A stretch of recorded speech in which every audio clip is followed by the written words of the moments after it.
Water, the most vital resource negatively affected by the linear pattern of population growth, still tries to find its positioning within the emerging concept of circular economy.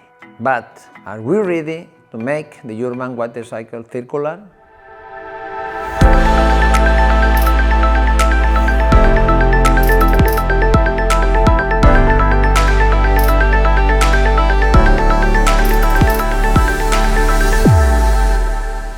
Water in the environment follows a natural circular model that secures water resources by regulating water flow while ensuring its quality.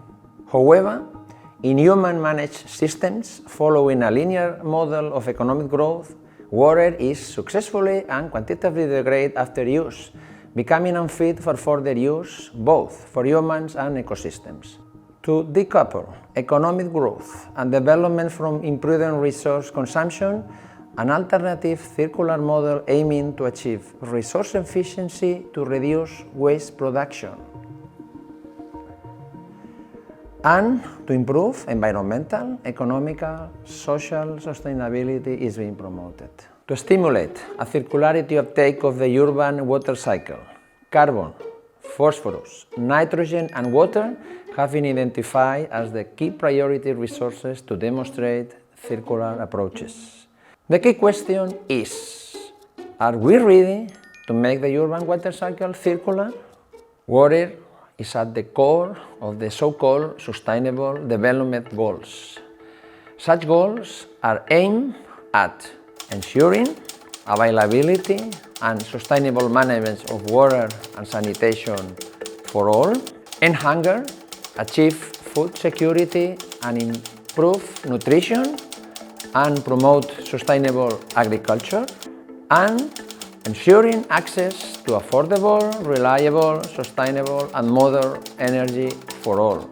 Beyond its necessary preservation, urban wastewater is a carrier of energy and raw materials. It's the transformation of wastewater treatment plants to resource recovery facilities. This transformation to circular wastewater treatment plants will be driven by three main domains. First, the carbon domain will work as an energy vector through the biological conversion of biosolids into energy as biomethane and biofuels or materials such as biopolymers or biochar to develop the concept of biofactory. Second, the nutrients domain as material vector to 1.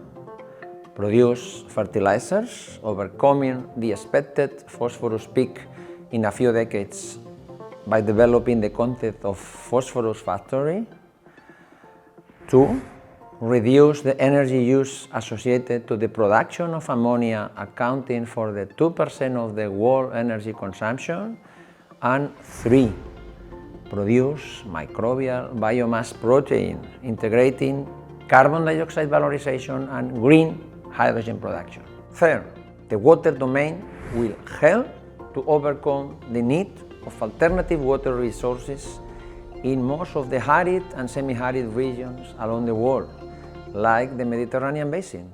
The Resource Recovery and Environmental Management Group at UPC has been developing efforts to demonstrate the techno-economic feasibility of the described transformation challenges, where the initial proof of concepts at laboratory scale are later validated at food scale using urban wastewater facilities.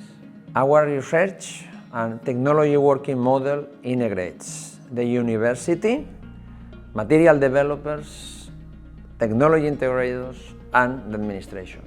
The proposed solutions are based on the integration of advanced technologies where the role of membrane processes has been identified as one of the main drivers of this dream and at the same time necessity. However, this is not enough, and not only scientific and technological challenges should be faced, as the final objective is to produce new chemicals or the renaturalized water resources that are coming from urban waste cycles, and the social acceptance will be for sure the last battle.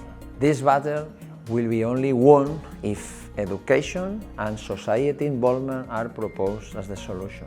Moving far away from Earth, nature is also showing us efficient methods of recycling.